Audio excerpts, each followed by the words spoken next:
যে ব্যক্তি প্রতিদিন ঘুমাতে যাওয়ার আগে সূরাতুল মুলুকের তেলাওয়াত করবে, প্রত্যেক দিন রাত্রে বেলা ঘুমাইতে যাওয়ার আগে যে ব্যক্তি এই সূরাতুল মুলুক তেলাওয়াত করবে, আল্লাহ পাক ওই ব্যক্তির কবরের আযাব এই তেলাওয়াতের বরকতে মাফ করে দিবে। এবার বৃদ্ধ বাবারা, আবার পর্দার আড়ালের মা বোনরা, লক্ষ্য করে শুনেন রে বাবা, আপনি আমি কিন্তু এই দুনিয়ায় থাকার জন্য আসি নাই। ওই যে বাজারে আপনি গিয়েছিলেন, বাজারে কিন্তু থাকার জন্য যান নাই, সেখানে কিন্তু আপনি একটু সদাই করার জন্য গিয়েছিলেন। আপনি আমি এই দুনিয়ায় কিন্তু থাকার জন্য আসি না, এখানে আখিরাতের সদাই করার জন্য এসেছি। আয়েতে হাম মিসলে বুলবুল, ওই বুলবুলি পাখি যেমন তার বাসা ছেড়ে বাগানে বাগানে বিচরণ করে মধু আহরণের জন্য, তার প্রয়োজন পুরা করার জন্য, আপনি আমি ঠিক তদ্রুপ পাখির মতো এসেছি। আপনার বাড়ি আমার বাড়ি, আপনার বাবার বাড়ি আমার বাবার বাড়ি, মূল বাড়ি হইল জান্নাত। সুবহানাল্লাহ। হযরতে আদম সাইয়্যিদিনা আবুল বাশার আদম আলাইহিস সালাতু ওয়াস সালাম, আম্মা হাওয়া আলাইহিস সালাতু ওয়াস সালাম, দুজনকে আল্লাহ পাক সৃষ্টি করার পরে জান্নাতে দিলেন। আদম হাওয়া, তুমি তোমার স্ত্রী দুইজনে মিলে তোমরা এই জান্নাতের মধ্যে থাকো, এই জান্নাতে থাকো। ওয়াকুলনা ইয়া আদম উসকুন আনতা ওয়া যাওজুকাল জান্নাতা ওয়া কুলা মিনহা রাগাদান হাইসু শি'তুমা ওয়া লা তাকরাবা হাযিহিশ শাজারাতা ফাতাকুনা মিনাজ জালিমিন। এ আদম, তুমি তোমার স্ত্রীকে নিয়ে এই জান্নাতের মধ্যে বসবাস করো।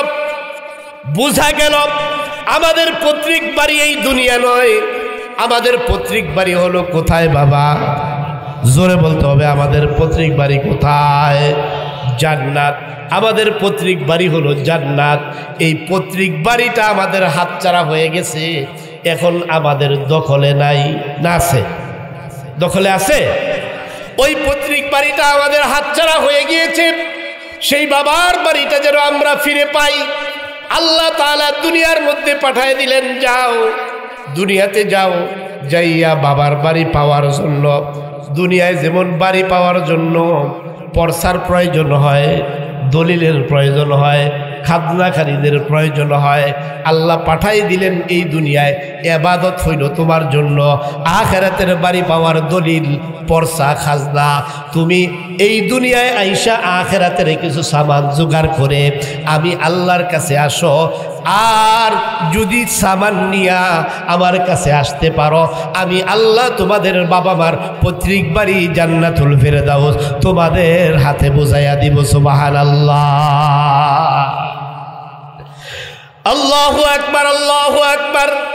এজন্য বলছিলাম হায়াতের দাম বেশ কম না বেশি? হায়াতের দাম কম না বেশি? তাইলে হায়াতের দাম যদি বেশি হয়, এই বেশি দামি হায়াতকে আপনি আমি বাবা কম দামি দুনিয়ার পিছনে নষ্ট করে দিচ্ছি, কম দামি দুনিয়ার পিছনে নষ্ট করে দিচ্ছি। কম দামি কেমনে? আল্লাহর রাসূল সাল্লাল্লাহু আলাইহি সাল্লাম বলেন, লাউ কানাত দুনিয়া আল্লাহ তাআলা তাদিলু ইনদাল্লাহি জানাহা বাউদাতান, আল্লাহর রাসূল বলেন যে এই দুনিয়ার আর এর ভিতরে যত রকমের যত সম্পদ আছে, সব সম্পদ মিলাইয়া এই দুনিয়ার দামটা আল্লাহর কাছে একটা মাছির পাখার সমপর্যায়েরও না। এত বেদামি আল্লাহর কাছে এই দুনিয়া। তো সেই বেদামি দুনিয়ার পিছনে আপনি আমি কি করতেছি? সময় নষ্ট করতেছি, জীবন আর হায়াত বরবাদ করে দিতেছি। আপনার আর আমার এই ব্যাপারে বিন্দু পরিমাণ কোনো রকমের আফসোস নাই, কোনো রকমের এহসাস নাই, কোনো রকমের অনুভূতি নাই। সুতরাং বোঝা গেল বেদামি দুনিয়ার পিছনে আপনাকে আমাকে এই দামি হায়াত, এই যে মূল পুঁজি, এইটা ধ্বংস করা কোনো অবস্থায় কি হবে না? বুদ্ধিমানের কাজ হবে না। এজন্য কবি বলেছেন, कीमते हर चीज़ रादानी के कीस कीमते खुद रानदानी अहमकीस। ए মানুষ দুনিয়ার তুমি দুনিয়ার বাড়ির মর্যাদা বুঝেছ, দুনিয়ার ইজ্জতের মর্যাদা বুঝেছ, দুনিয়ার সম্পদ বুঝেছ, দুনিয়ার বাহাদুরি বুঝেছ, দুনিয়ার চেয়ারের দাম তুমি বুঝেছ, দুনিয়ার খেত খামারের দাম তুমি বুঝেছ, দুনিয়ার চিজ আসবাবের দাম তুমি বুঝেছ, কিন্তু আসলে এই তোমার নিজের জিন্দিগির হায়াতের দাম তুমি বুঝো নাই। সুতরাং এইভাবে যদি তুমি তোমার জীবনকে বরবাদ করে দাও, তোমার আখিরাতের জিন্দিগি বরবাদ হয়ে যাবে। এ যুবক ভাই, তোমাদেরকে বলবো বাবা, এইভাবে জীবন ধ্বংস করে দিও না, এইভাবে জীবন ধ্বংস করে দিও না। আল্লাহর রাসূল সাল্লাল্লাহু আলাইহি ওয়াসাল্লামের কাছে একজন সাহাবী এসে জিজ্ঞেস করছেন, হযরতে আবু হুরায়রা রাদিয়াল্লাহু তাআলা আনহু হাদিস বর্ণনা করেন, আন আবি হুরায়রা রাদিয়াল্লাহু তাআলা আনহু قال اتى اعرابي الى النبي صلى الله عليه وسلم قال دلني على عمل اذا عملته دخلت الجنه قال تعبد الله ولا تشرك به شيئا وتقيم الصلاة المكتوبة وتؤدي الزكاة المفروضة وتصوم رمضان قال والذي نفسي بيده لا أزيد على هذا شيئا ولا أنقص منه فلما ولى قال النبي صلى الله عليه وسلم من سره أن ينظر إلى رجل من أهل الجنة فلينظر إلى هذا متفق عليه। حضرت أبو হুরায়রা বলেন, এই আমার বাবা ভালো করে খেয়াল করেন, একজন আরবি গ্রাম্য মানুষ, নিরক্ষর মানুষ আসছেন, অশিক্ষিত মানুষ এসে বলছেন, ইয়া রাসূলুল্লাহ দুল্লানি আলা আমালিন ইদা আমিলতু, আমাকে এমন কিছু আমলের কথা বলেন যে আমলগুলো করলে আমি সোজা আল্লাহর জান্নাতে চলে যেতে পারবো। আল্লাহর নবী বলেন, ক্বালা তা'বুদুল্লাহ ওয়া লা তুশরিকু বিহি শাইআ, শিরক মুক্ত ইবাদত করো। এক নম্বরে শিরক মুক্ত ইবাদত, যেই ইবাদতের মধ্যে শিরক থাকবে না, যেই ইবাদতের মধ্যে, কথা বলেন, যে ইবাদতে কি থাকবে না? শিরক থাকবে না। শিরক আপনাদের এলাকায় আছে? আছে। মাজার আছে, মাজার, মাজারের মধ্যে শিরক হয়? হয়। এই যে আমাদের মা বোনরা মাজারের মধ্যে কি মানে? সিন্নি মানে, তারপরে মাজারের মধ্যে গরু মানে, মাজারের ভিতরে ছাগল মানে, মাজারের ভিতরে মুরগি মানে, এরপরে কয় আল্লাহ যদি আবার এই কাজটা হয় তাহলে আমি মাজারের বাবারে এইটা দিব সেইটা দিব। শুধু তাই নয়, সন্তানাদি না হইলে যাইয়া কয় যে বাবা আমার অথবা আমার মেয়ের অথবা আমার ছেলের বউয়ের সন্তান হয় না, বাবা তোমার মাজারে মান্নত করে দিলাম, তুমি একটা কি করো, সন্তানের ব্যবস্থা করে দাও। বলেন তো বাবার ক্ষমতা আসেনি সন্তান দেওয়ার? এই কথা বলেন, বাবার ক্ষমতা আছে? আরে ওই জিন্দা থাকতেই তো পারে না, ও তো মরেই গেছে, ও আর দিবেটা কি এখন, ঠিক কিনা? এই মাজারে সারা দেশটা ধ্বংস করে ফেলছে। সরল মোরা মুসলমানদেরকে, বিশেষ করে আমার মা বোনদেরকে বলবো, মাজারের মধ্যে কোনো কিছু মান্যত করা, কোনো কিছু মাজারওয়ালার কাছে চাওয়া হারাম, হারাম, হারাম। এটা শিরক, সম্পূর্ণ শিরক। আল্লাহ বলেন আমি দুনিয়ার সব গুনাহ মাফ করব, কিন্তু মনে রাখিস আমি কোনোদিন কোনো অবস্থায় শিরকের গুনাহ মাফ করব না। আল্লাযীনা ইযা ফাআলু ফাহিশাতান আও যালামু আনফুসাহুম যাকারুল্লাহ ফাস্তাগফিরু লিযুনুবিহিম ওয়া মান ইয়াগফিরুয যুনুবা ইল্লাল্লাহ। আর যারা কি করে নিজেদের উপর অন্যায় অবিচার পাপাচার করে, নিজেদের উপর তারা জুলুম করে, আর আমার কাছে যখন তারা নিজেরা নিজেদের কৃতকর্মের জন্য ক্ষমা প্রার্থনা করে, তো আমি আল্লাহ তাদের গুনাহ মাফ করে দিব। আমি আল্লাহকে ডাকতে দেরি হবে, আমি আল্লাহ তাদের গুনাহ, তাদের ডাক কবুল করতে দেরি করব না। কিন্তু মনে রাখতে হবে যে শিরকের গুনার মধ্যে মুবতালা হয়েছে, যে শিরকের মধ্যে নিজেকে ডুবাই দিছে, যে শিরক করছে, আমি আল্লাহ কোনো অবস্থায় তাকে কোনো অবস্থায় মাফ করব। ومن يغفر الذنوب إلا الله ومن يغفر الذنوب إلا الله ومن يغفر الذنوب إلا الله আমার আল্লাহ বলেন, বান্দা আমি আল্লাহ ছাড়া আর কে বা আছে ক্ষমা করার? তবে এত গুনাহ করছি। জীবনে আপনি কত গুনাহ করছেন? ধরে নেন আপনার বয়স থেকে 12 থেকে নিয়ে এই পর্যন্ত যখন থেকে আপনার আমল লেখা শুরু হয়ে গেছে, এ মুসলমান, আপনার আমল যেদিন থেকে লেখা শুরু হয়ে গেছে আজ পর্যন্ত কি পরিমাণ গুনাহ আপনি করেছেন এর কোনো হিসাব আপনার আছে? সংখ্যা পরিসংখ্যান মাপা যাবে নাকি? এত পরিমাণ গুনাহ আপনি আমি করছি। আবার আল্লাহ ডাক দিয়ে বলেন, গুনাহ কি হয়েছে তুই দেখ। বান্দা তোর রাতেও গুনাহ হয়েছে, তোর দিনেও গুনাহ হয়েছে। বান্দা তোর অন্ধকারেও গুনাহ হয়েছে, দিনের আলোতেও গুনাহ হয়েছে। হাতও গুনাহ করছে, পাও গুনাহ করছে, এমনকি তোর চোখ গুনাহ করছে, কান গুনাহ করছে, তোর পাও গুনাহ করছে, হাতটাকে তোর এই কলবটাও গুনাহ করছে। গুনাহ করতে করতে তুই এমন অবস্থায় পড়ে গেছস, এখন তুই গুনার সাগরের মধ্যে হাবুডুবু খাইতেছস। আল্লামা ফরিদুদ্দিন আত্তার রহমাতুল্লাহ আলাই বড় মজার কথা বলছেন, সালেহাদার বন্দে আসিয়া গাস্তায়েম, সালেহাদার বন্দে আসিয়া গাস্তায়েম, সালেহাদার বন্দে আসিয়া গাস্তায়েম, রোজ সব আন্দর মাসি বুদায়েম, গাফেল আজ আমরু নওয়াহি বুদায়েম, বেগুনা না গুজশতে বরমা সাআতে, বা হুজুরে দিল না করদম তোআতে, বরদরে আমুদ বন্দায়ে বাগরি খতা, আবরুয়ে খুদ বাসিয়ারি খতা। আল্লামা ফরিদুদ্দিন আত্তার ডাক দিয়ে বলেন, ও দুনিয়ার মুসলমান, তুমি তোমার জীবনটা গুনাহ দিয়ে ভরপুর করে ফেলছ। তুমি রাতে রাতেরও গুনাহ করছো, দিনের বেলায়ও গুনাহ করছো। গুনাহ করতে করতে তোমার রক্তের কণিকায় কণিকায় গুনাহ ভরপুর, তোমার শিরায় উপশিরায় গুনাহ ভরপুর, এমনকি তোমার শরীরের প্রত্যেকটি লোম কূপের গুনায় গোড়ায় গোড়ায় গুনাহ প্রকাশমান। এই অবস্থায় শেষ রাত্রে যখন সারা দুনিয়া ঘুমায়া যায়, সারা দুনিয়া যখন ঘুমায়া যায়, সবার দরজা যখন বন্ধ হয়ে যায়, আমার আল্লাহ দরজা তখন খোলা।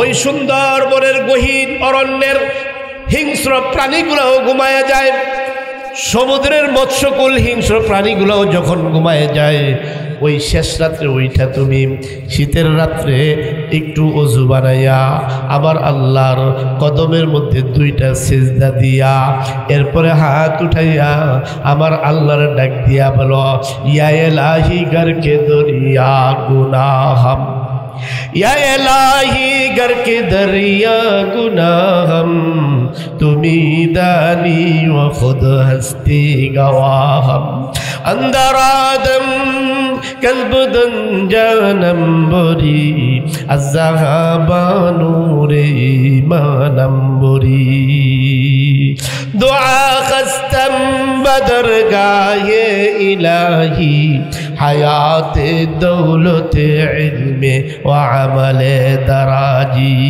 শেষ রাত্রে উঠা আবার আল্লাহর একটা করুণ ডাক দেও না, আল্লাহ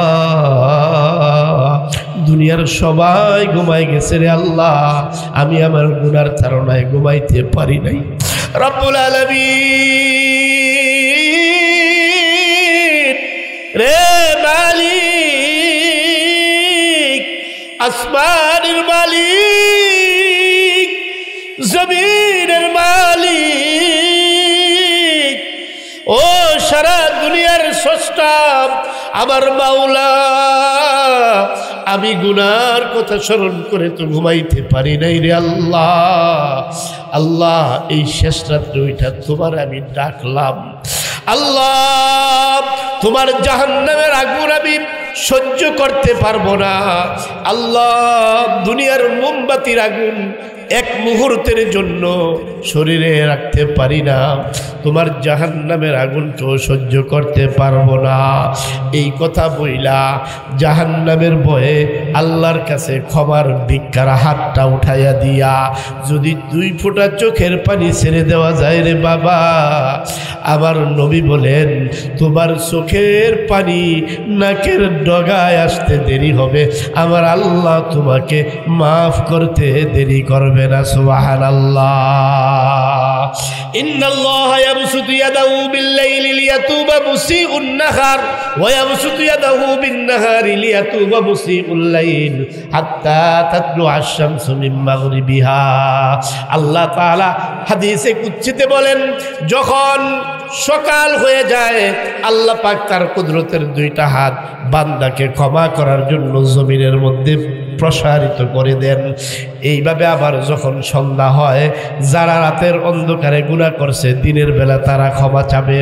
আবার রাতের অন্ধকারে সূর্য অস্তমিত হয়ে যাওয়ার পরে আমার আল্লাহ আবার তার কুদরতের দুইটা হাত জমিনের মধ্যে ছড়ায় দেন আর ডাকতে থাকেন, আলা মিন মুস্তাগফিরিন ফাগফির আলা, আলা মুস্তারজিকুন ফারজুকা, আলা মুবতালা আলা মুবতালা, আলা কাযা আলা কাযা হাত্তা তাতলুআ আশ-শামস।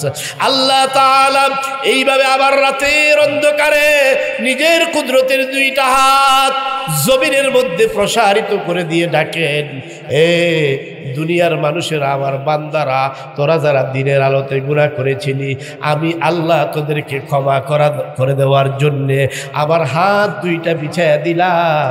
একটু তোরা আমার কাছে বল না, তোদের কার কি প্রয়োজন? কে গুনাহ ক্ষমা করাইতে চাস? কার ছেলেটা বিদেশে গিয়া প্রবাস জীবনে যায় কষ্ট করতেছে আমাকে বল। কার মেয়েটার বিয়ে হয় না আমাকে বল। কার রিজিকের অভাব আমি আল্লাহকে বল। কার জমির অভাব আমাকে বল। কার ব্যবসার সমস্যা আমাকে বল। কার চাকরির সমস্যা আমাকে বল। আমি আল্লাহ তোর সকল সমস্যার সমাধান করব, এমনকি তোর জীবনের গুনাহগুলো ক্ষমা করে দিব। কতদিন পর্যন্ত? যতদিন কিয়ামত না হবে ততদিন আল্লাহ পাক প্রত্যেক রাত্রে আর প্রত্যেক দিবসে এরকম তার কুদরতের হাত ছড়াইয়া দিয়া বান্দাকে ক্ষমা করার জন্য, বান্দার প্রয়োজন পুরা করে দেওয়ার জন্য আল্লাহ পাক এইভাবে ডাকতে থাকেন। জোরে বলেন সুবহানাল্লাহ। ওই যেই কথা বলেছিলাম, ওই যে সাহাবী মনে আসেনি কথা, হযরতে আবু হুরায়রা বলেন, ওই লোকটা আসছে, আয়েশা বলছে, ইয়া রাসূলুল্লাহ, আমাকে এমন কিছু ইবাদত বলে দেন যে ইবাদতগুলো করলে আমি আল্লাহর জান্নাতে যেতে পারবো। আল্লাহর নবী বলেন, এক নম্বরে তুমি শিরিক মুক্ত ইবাদত করো, 2 নম্বরে অতকিমুস সালাতাল মাকতুবা, ওয়াক্ত মতো নামাজ আদায় করো। এই যুবক ভাইরা, আমি তোমাদেরকে বলবো, বাবারে, এই বয়সে তোমার মতো এমন বয়স কিন্তু আমারও ছিল, তোমার মতো এমন বয়সটা কিন্তু এই হুজুরেরও ছিল, তোমার মতো এমন যুবকটা, এই কেন কেন করে এই ভাই ঠিক করো, এমন বয়স কিন্তু এই জুয়ানি কাল কিন্তু আমাদের সবার ছিল, এই যে বুড়ো মুরব্বীদেরও ছিল, কিন্তু আজকে নাই। মনটা চায় সারা রাত দাঁড়ায় দাঁড়ায় নামাজ পড়ি, কিন্তু এরপরেও শরীরে দেয় না। মন চায় সারাদিন কোরআনে কারিমের তেলাওয়াত করি, কিন্তু শরীরে স্বাস্থ্য দেয় না। এখন যুবক, তোমার যেই শক্তি আছে, তোমার যেই সামর্থ্য আছে, তুমি যদি মনে করো আজকে সারা রাত দাঁড়িয়ে দাঁড়িয়ে নামাজ পড়ব, আল্লাহ তোমার ভিতরে সেই শক্তি দিয়েছেন। এ যুবক, এ বাবা, কলিজার টুকরা সন্তানেরা, নিজের জীবনকে ওই তাসের আড্ডার মধ্যে, নিজের জীবনকে জুয়ার আড্ডার মধ্যে, নিজের জীবনকে নেশার ভিতরে, নিজের জীবনকে ইয়াবা দিয়া, নিজের জীবনকে খেলায় ফেলায় ধ্বংস করে দিও না। এখনই তোমার বয়স, এখনই তোমার সময়। এই মুহূর্তে তুমি ফিরে আসো আমার আল্লাহর দিকে, ফিরে আসো নামাজের দিকে। তাই আমার আল্লাহ ডাক দিয়ে বলেন, ফাফিরু ইলাল্লাহ, ফাফিরু ইলাল্লাহ, ফাফিরু ইলাল্লাহ। এ যুবক, তোমাকেই যেন বলছে আমার আল্লাহ, এ যুবক, আমি আল্লাহর দিকে ফিরে আয়, আমি আল্লাহর দিকে ফিরে আয়, আয় মসজিদের মধ্যে আয়, আমি আল্লাহর কুদরতি পায়ের মধ্যে 2টা সিজদা দে। যুবক বাবা, বলবো তোমাদেরকে, তোমার একটা সিজদা আর আমার 500 সিজদা, আবার 500 সিজদার যেই দাম হবে, তোমার একটা সিজদার দাম আল্লাহর কাছে তার চাইতেও বেশি হয়ে যাবে। এজন্য অতকিমুস সালাতাল মাকতুবা, আল্লাহর রাসূল বলেন, হে উম্মি শোনো শোনো, প্রথম নম্বরে শিরিক মুক্ত ইবাদত করবা, 2 নম্বরে ওয়াক্ত মতো নামাজ আদায় করবা, ওয়া তুআদ্দিজ যাকাতাল মাফরুদা, আর যদি তোমার সম্পদ হয়ে যায় তুমি যাকাত আদায় করবা, ওয়া তুকিমুস সালাতাল মাকতুবা ওয়া তুআদ্দিজ যাকাতাল মাফরুদা ওয়া তাসুমু রমাজান। রমজান মাস যদি এসে যায় আর তুমি যদি পেয়ে যাও রমজান মাসের রোজাগুলো রাখবা। রমজানের রোজা আসলে পরে এই দেশের কিছু যুবকের গ্যাস্ট্রিক বেড়ে যায়, ঠিক কিনা? রমজান আসলে পরে কিছু মুরব্বী বাবাদের বিভিন্ন রকমের অজুহাত বের হয়ে যায়। আল্লাহর একটা ফরজ বিধান রমজান মাসের রোজা। হুজুর এই ব্যাপারে আলোচনা করেছেন, আমি শুনেছি। রমজান মাসের রোজা, আল্লাহু আকবার আল্লাহু আকবার, একটা রোজা যদি কেউ রাখে, মান সামা রমাজান ইয়ামান ইবতিগা ওয়াজহিল্লাহ বা'দাহুল্লাহু মিন জাহান্নাম কাবুদি গুরাবিন তাইরিন ওয়া হুয়া ফারাখুন হাত্তা মাতা হারিমা। আল্লাহু আকবার। আল্লাহর নবী কি সুসংবাদ শোনাইছেন। আল্লাহর নবী বলেন, রমজান মাসের কেউ যদি একটা রোজা রাখে আর এই একটা রোজা যদি আল্লাহর সন্তুষ্টির জন্য হয়ে যায়, তাহলে তার এই এক রোজার বিনিময়ে আল্লাহ পাক জাহান্নামকে তার থেকে এত দূরে সরাইয়া দিবেন। কত দূরে সরাইয়া দিবেন এইটা বোঝানোর জন্য একটা উদাহরণ আল্লাহর নবী দিয়েছেন। বলে একটা কাক জীবনের শুরু থেকে, জন্ম থেকে নিয়ে শুরু করে মৃত্যু পর্যন্ত উড়ে উড়ে যত দূর যেতে পারে, আল্লাহর নবী বলেন এক রোজার বিনিময়ে আল্লাহ পাক তোমার থেকে নামকে অত দূরে সরাইয়া দিবে। সুবহানাল্লাহ কইবেন না? আল্লাহু আকবার। একটা কাক কত দূর যাইতে পারে? একটা কাক 1000 বছর পর্যন্ত বাঁচে। হায়াতুল হাইওয়ান কিতাবের নাম, হায়াতুল হাইওয়ান। এই কিতাবের মধ্যে লেখছে এটা প্রাণী সম্পর্কে, আপনার বিভিন্ন প্রাণীর তার বৈশিষ্ট্য, তার হায়াত, তার খাদ্য, তার এই যাবতীয় বিষয় সম্পর্কে এই কিতাবটা লেখা হয়েছে, হায়াতুল হাইওয়ান। এটা বাংলায় অনুবাদ হয়েছে। আপনারা যারা আগ্রহী আছেন এটা বিভিন্ন লাইব্রেরিগুলোতে খুঁজলে পাবেন। এই কিতাবটা পড়বেন, আশ্চর্য হয়ে যাবেন যে আল্লাহ পাক তার কুদরতের কারিশমা কিভাবে এই সৃষ্টির মধ্যে দেখিয়েছেন। আল্লাহু আকবার। কাদেরে কুদরতদারি হর চিখাহি আকুনি মুর্দারা জিন্দা কুনি জিন্দারা বেজা কুনি।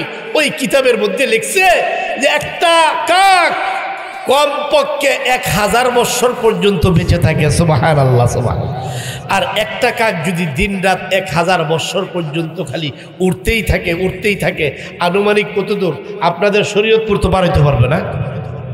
কয় হ না আর একটু যাবে? ওই যে একজনে জিজ্ঞেস করছিল, কয় যে 2 বন্ধু গেছে পদ্মা ব্রিজ দেখতে, কত রাখছে রে আনুমানিক? কয় মিনিমাম 450 টাকা তো লাগছেই। বুঝছেন না? তো এরকম কথা আর কি। তাহলে একটা কাক 1000 বছর পর্যন্ত যদি সে উড়ে যায়, তাহলে আপনাকে থেকে জাহান্নামকে আল্লাহ অত দূরে সরাইয়া দিবেন। সুবহানাল্লাহি ওয়া বিহামদিহি সুবহানাল্লাহিল আযীম। ওই যে হাদিসের কথা মনে রাখেন, ওই যে উম্মি ব্যক্তি আল্লাহ রসুলের কাছে যায় বলল, আল্লাহ রসুল বলছেন 4 নম্বরে ওটা সুম রমাজান, তুমি এই 4টা কাজ করবা। প্রথম নম্বরে শিরিক মুক্ত ইবাদত, 2 নম্বরে ওয়াক্তমতো নামাজ, 3 নম্বরে যাকাত, 4 নম্বরে তুমি কি করবা? রমজান মাস পাইলে পরে রমজানের রোজা আদায় করবা।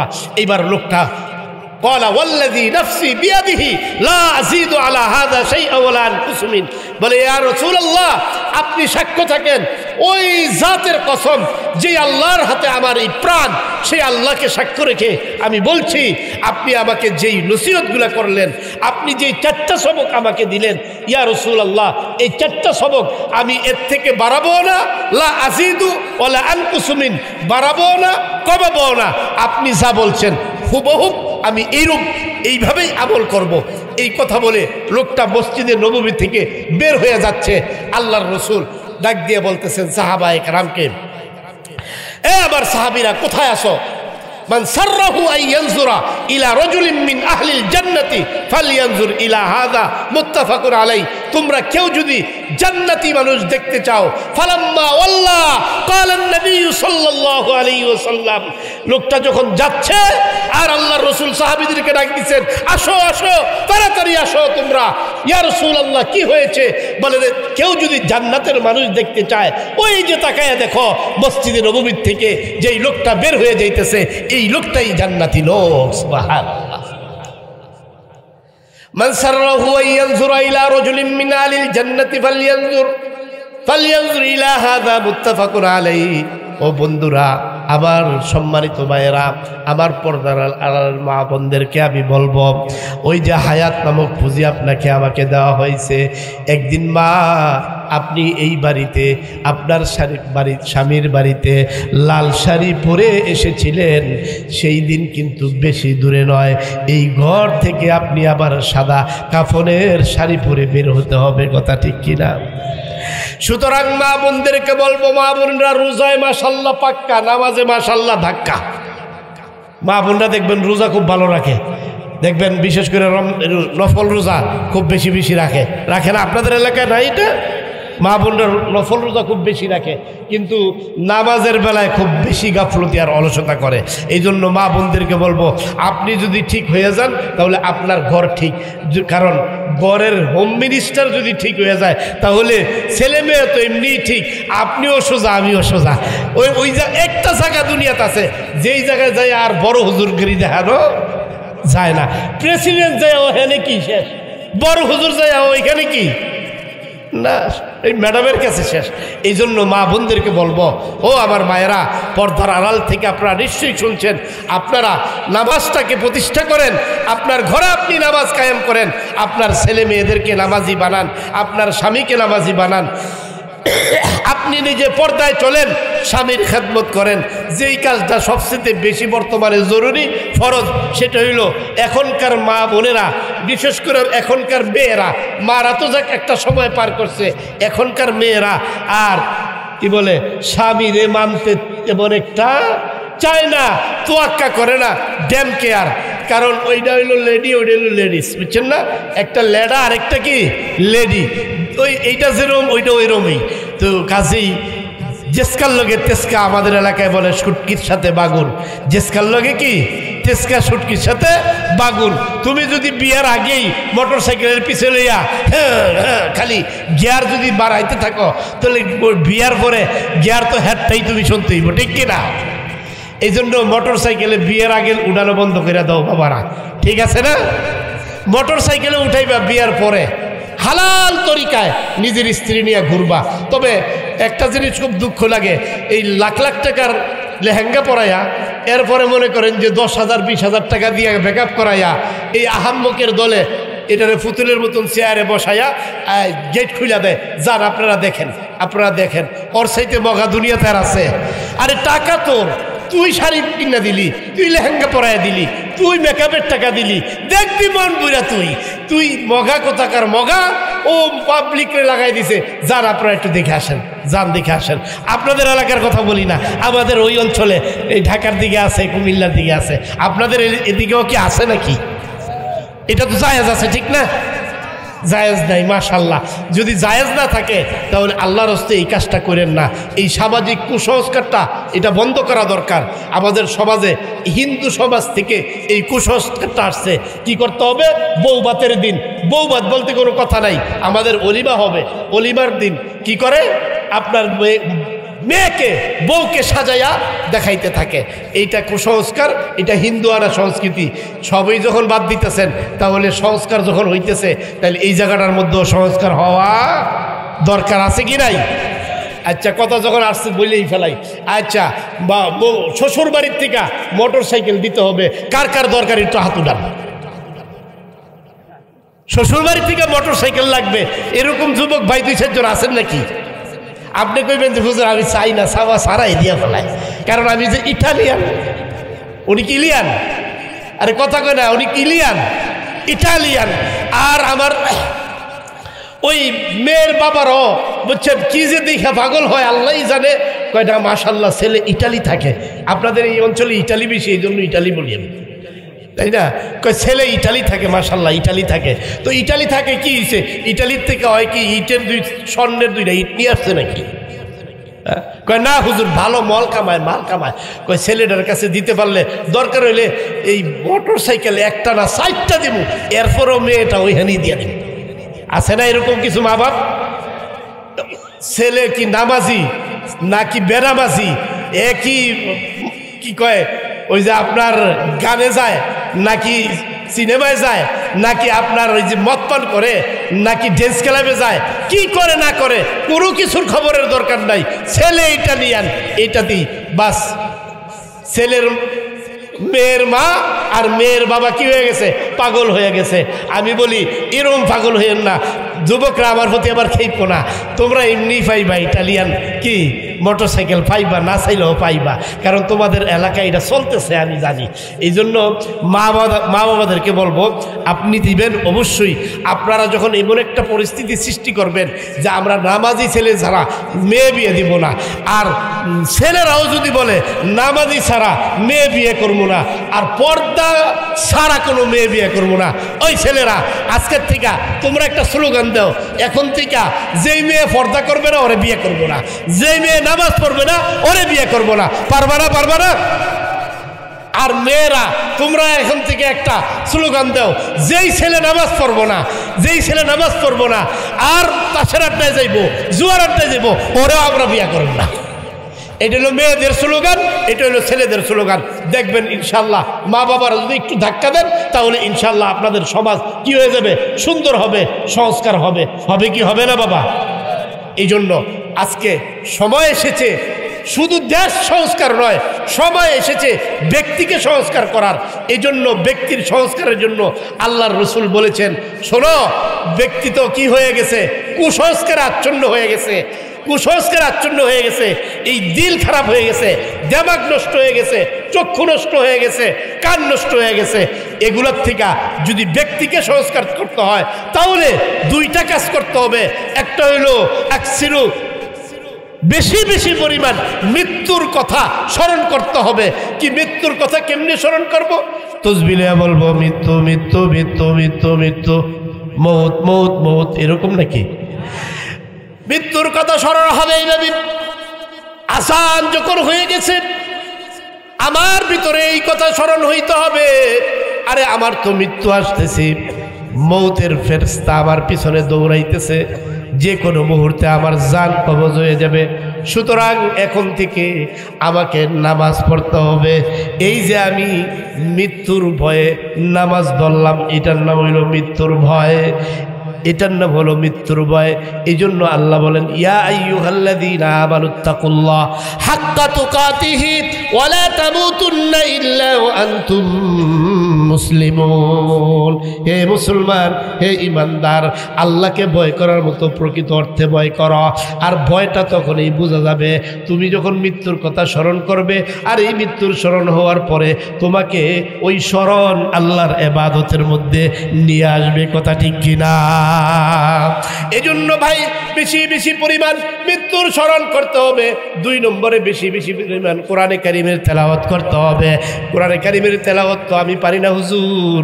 ইন্নামাল মুমিনুনা আল্লাযীনা ইযা যুকিরাল্লাহু ওয়াজিলাত কুলুবুহুম ওয়া ইযা তুলিয়াত আলাইহিম আয়াতুহু যাদাতহুম ঈমানান ওয়া আলা রাব্বিহিম ইয়াতাওয়াক্কালুন। এই ইমানদার মুমিন, যখন কোরআনে কারীমের তেলাওয়াত শুরু করবা অথবা তেলাওয়াত শুনবা, আল্লাহ পাক এই তেলাওয়াতের বরকতে তোমার ঈমানকে বাড়ায়া দিবেন, মজবুত করে দিবেন। সুতরাং তেলাওয়াত কোরআনে কারীমের জরুরি একজন ইমানদারের, একজন মুসলমানের জন্য। দুনিয়ার জীবনে ইমানদার দাবি করলাম, মুসলমান দাবি করলাম, কিন্তু কোরআনের কারীমের তেলাওয়াত করতে পারলাম না, এর চাইতে বড় দুঃখের বিষয় আর কিছু নাই। ঠিক কিনা? এজন্য কোরআন তেলাওয়াত শিখতে হবে। বলে হুজুর এখন বয়স হয়ে গেছে পারি না, তাহলে কমপক্ষে আল্লাহর তাসবিহ ওয়ালিল্লাহিল আসমাউল হুসনা ফাদউহু বিহা, আল্লাহ তাআলার যে সমস্ত গুণবাচক নামগুলো আছে, এই নামগুলোর তাসবিহ আদায় করেন। সুবহানাল্লাহ, আলহামদুলিল্লাহ, আল্লাহু আকবার, ইয়া রহমান, ইয়া রহিম, ইয়া সত্তার, ইয়া গফফার, এই তাসবিহগুলো আদায় করেন। ইনশাআল্লাহুল আজিজ আপনার ভিতরের ময়লাগুলো, ওই যে গুনাহ করতে করতে কলব ময়লা হয়ে গেছে, এই ময়লাগুলো দূর হয়ে যাবে, আপনার সিনাটা পরিষ্কার হয়ে যাবে, স্বচ্ছ আয়নার মতো হয়ে যাবে। কারণ এই সিনাটা যতক্ষণ পর্যন্ত পবিত্র না হবে ততক্ষণ পর্যন্ত কোনো ইবাদত আপনার কাছে মজা লাগবে না। এমনিভাবেই আপনার ওই হায়াত নামক যেই পুঁজিটা আছে, এই পুঁজিটা এমনি এমনি ধ্বংস হবে, কোনো কাজে লাগবে না। ই আমানত চান্দে রোজ নজদমাস, ই আমানত চান্দে রোজ নজদমাস, তোর হাকিকত মালিকে হর শै खुदा, जगह जी लगाने के लिए दुनिया नहीं है, ये इबरत की जागे तमाशा नहीं है। अब अंदर ज़ेर पश्ती कश्तियास, आब दर कश्ती हालाके कश्तियास। এই জন্য ওই দুনিয়ার জীবনে আইসা দুনিয়ার চাকচিক্যের মধ্যে পইরা আপনি আমি ব্যবসার পিছনে সময় নষ্ট করলাম, গাড়ির পিছনে, বাড়ির পিছনে, নারীর পিছনে, এইভাবে করতে করতে একটা সময়ে দেখা যাবে আপনার আমার হায়াতের জিন্দিগি শেষ হয়ে গেছে। তখন আজরাইল আইসা যাবে, হাত্তা জুরতুমুল মাকাবির, আজরাইল ধইরা আপনাকে আমাকে ওই কবরের মধ্যে পৌঁছায় দিবে। জোরে বলেন নাউজুবিল্লাহ। মুহতারাম, আলোচনার শেষ পর্যায়ে আমি চলে আসছি। আমরা তো ঈমানদার, মনে মনে আশা করে আসছি ইনশাআল্লাহ মৃত্যুর পরে জান্নাতে যাব। আল্লাহর রাসূল বলেন, আল কাইয়িসু মান দানা নাফসাহু ওয়া আমিলা লিমা বাদাল মাউত ওয়াল আজিজু মান ইত্তাবা হাওয়াহা ওয়া তামান্না আলাল্লাহিল আমানি। ওই ব্যক্তির চাইতে বোকার কি হতে পারে যে ব্যক্তি দুনিয়ায় থাইকা জান্নাতে যাওয়ার কাজ করে না, কিন্তু কাজ না কইরা জান্নাতে যাওয়ার আশা রাখে। এর চাইতে বোকা আর দুনিয়াতে কেউ হতে পারে না।